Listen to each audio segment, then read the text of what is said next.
Oremos Digital. Permite que la palabra de Dios sea el alimento de tu vida. Lunes 15 de octubre. Memoria obligatoria de Santa Teresa de Jesús, Virgen y Doctora de la Iglesia. En el nombre del Padre, y del Hijo, y del Espíritu Santo. Amén. Lectura de la carta del apóstol San Pablo a los Gálatas, capítulo 4, versículos del 22 al 24, del 26 al 27 y 31 al capítulo 5, versículo 1. Hermanos, está escrito que Abraham tuvo 2 hijos, uno de la esclava y otro de la libre. Pero el hijo de la esclava nació según la carne y el de la libre en virtud de una promesa. Estas cosas son una alegoría. Aquellas representan 2 alianzas. Una, la del monte Sinaí, engendra para la esclavitud y es Agar. En cambio, la Jerusalén de arriba es libre y esa es nuestra madre. Pues está escrito: alégrate, estéril, la que no dabas a luz, rompe a gritar de júbilo, la que no tenías dolores de parto, porque serán muchos los hijos de la abandonada, más que los de la que tiene marido. Así pues, hermanos, no somos hijos de la esclava, sino de la libre. Para la libertad nos ha liberado Cristo. Manténganse pues firmes y no dejen que vuelvan a someterlos los yugos de esclavitud. Palabra de Dios, te alabamos, Señor. Salmo 113. Bendito sea el nombre del Señor por siempre. Alaben, siervos del Señor, alaben el nombre del Señor. Bendito sea el nombre del Señor, ahora y por siempre. De la salida del sol hasta su ocaso, alabado sea el nombre del Señor. El Señor se eleva sobre todos los pueblos, su gloria sobre los cielos. ¿Quién como el Señor Dios nuestro, que se abaja para mirar al cielo y a la tierra? Levanta del polvo al desvalido, alza de la basura al pobre. Lectura del Santo Evangelio según San Lucas, capítulo 11, versículos del 29 al 32. En aquel tiempo la gente se apiñaba alrededor de Jesús, y él se puso a decirles: esta generación es una generación perversa. Pide un signo, pero no se le dará más signo que el signo de Jonás. Pues como Jonás fue un signo para los habitantes de Nínive, lo mismo será el Hijo del Hombre para esta generación. La reina del sur se levantará en el juicio contra los hombres de esta generación y hará que los condenen, porque ella vino desde los confines de la tierra para escuchar la sabiduría de Salomón, y aquí hay uno que es más que Salomón. Los hombres de Nínive se alzarán en el juicio contra esta generación y harán que la condenen, porque ellos se convirtieron con la proclamación de Jonás, y aquí hay uno que es más que Jonás. Palabra del Señor. Gloria a ti, Señor Jesús. Muy buenos días, queridos hermanos y hermanas en el Señor. Empezamos esta semana agradecidos con Dios por los nuevos santos proclamados por su santidad el Papa Francisco, y que ayer, en una muy solemne y sentida liturgia, fueron elevados a los altares San Pablo VI, Papa, San Óscar Romero, Santa Nazaria Ignacia de Santa Teresa de Jesús, San Vicenzo Romano, Santa María Caterina Casper, San Francisco Spinelli y el joven San Nuncio Sulpicio. Qué bueno, mis queridos hermanos, poder llegar a la santidad.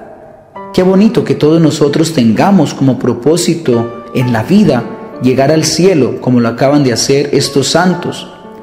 Hoy también recordamos a la gran santa y doctora de la Iglesia, a la Virgen Teresa de Jesús.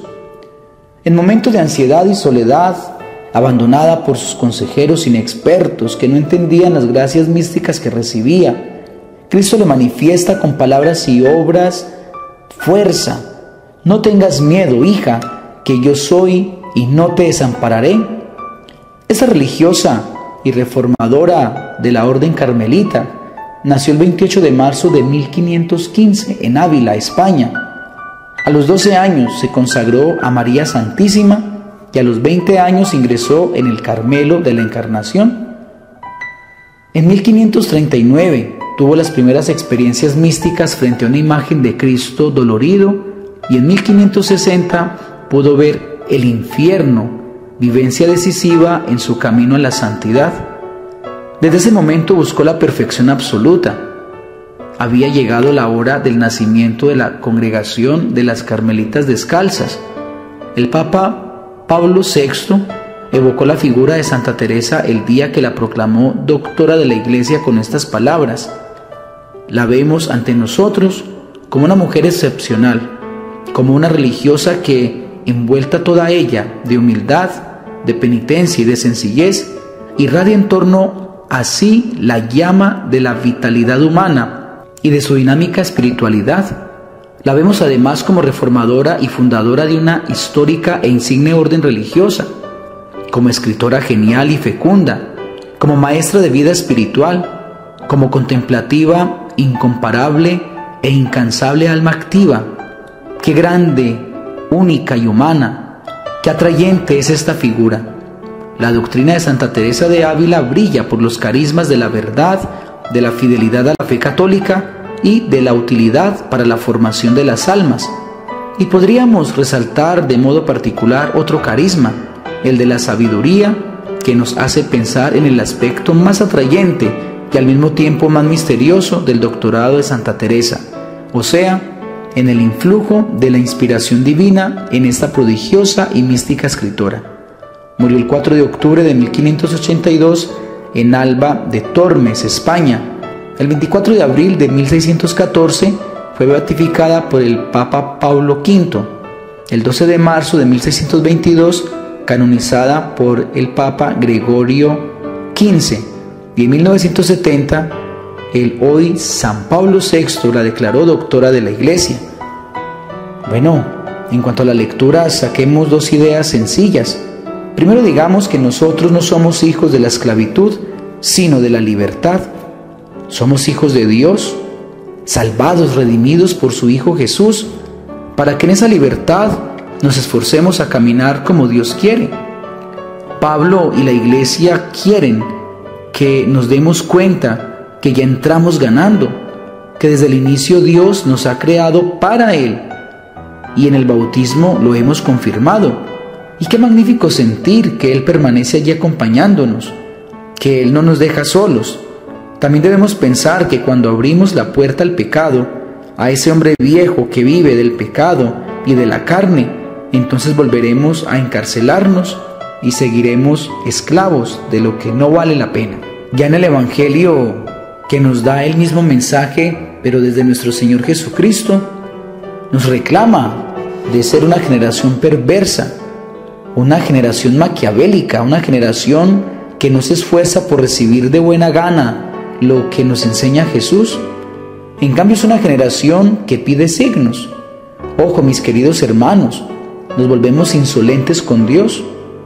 Hace unos días en los noticieros aparecía una persona furiosa con el Estado porque después de un aguacero y de un desbordamiento su casa quedó en alto riesgo. Y la persona, enojada con el Estado, exigía explicaciones de por qué su casa se había dañado. Aparte de eso, necesitaba una ayuda y quería una casa nueva. Pues ante una calamidad natural, pues la culpa no es más que de aquel que decidió quedarse allí. A veces así somos nosotros con Dios. A veces decidimos meter nuestras manos a la candela y después que nos quemamos, entonces culpamos a Dios de nuestras desgracias buscadas. El Evangelio nos aclara que el único signo que habla de cualquier deseo de Dios es Jesucristo. A Él y solo a Él debemos mirar e imitar. Dios los bendiga en el nombre del Padre, y del Hijo, y del Espíritu Santo. Amén.